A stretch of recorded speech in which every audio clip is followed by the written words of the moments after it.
आले बाबा एकदाचे आमच्या रानातल्या आंब्याचे झाडाचे आंबे आणि उन्हामुळे एवढे जास्त आंबे खराब झालेत. आपण ना सकाळ सकाळ चक्कर मारली रानामध्ये आणि जेवढे हाताला येत होते तेवढे आंबे आणले आणि उन्हामुळे ना काही तर ना असे इजळून सगळ्यासारखे झाले होते.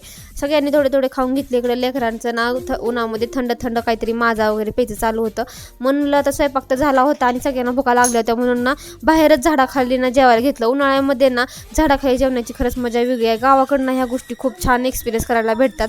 मग नंतर ना दुपारून ना रोजचं झालं आता हे आराम करायचं आणि संध्याकाळच्या कामाला लागायचं.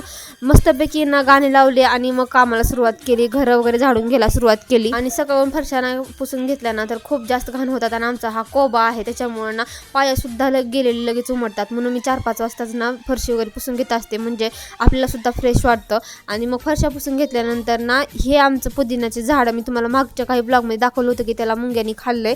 म्हणजे खूप सगळं मुंग्याचं वारुळ झालं होतं तिथं. आता हे मुंग्या पुदिनाला ठेवायच्या नाहीत म्हणून मी काय केलं, खुरप्यानी सगळा पुदिना काढून घेतला.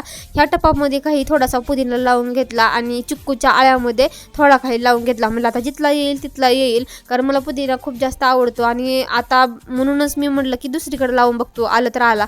मग संध्याकाळी लगेच स्वयंपाकाची तयारी केली. आज चिकुल्या बनवायचा प्लॅन होता. शॉर्ट बट स्वीट चिकुल्या बनवल्या. तोपर्यंत दारामध्ये ना डीजेचा आवाज आला. बाहेर जाऊन बघितलं तर काय 14 एप्रिलला झालेली भीम जयंतीची आज ना मिरवणूक होती. डॉक्टर बाबासाहेब आंबेडकरांच्या जयंतीला तरी होऊन खूप दिवस झाले तरी पण मिरवणूक काय निघालीच नव्हती. मिरवणूक ह्या महिन्याच्या शेवटला निघाली. असो आता शेवटी का निघणं, पण सगळेजण ह्या कार्यक्रमामध्येच म्हणजे ह्या मिरवणुकीमध्ये उत्साहामध्ये सहभागी झाले. आपल्या सर्वांच्या डॉक्टर बाबासाहेब आंबेडकरांना माझ्याकडून सुद्धा कोटी कोटी प्रणाम. चला आजचा ब्लॉग इथेच एंड करते. व्हिडिओ आवडल्यास लाईक नक्की करा.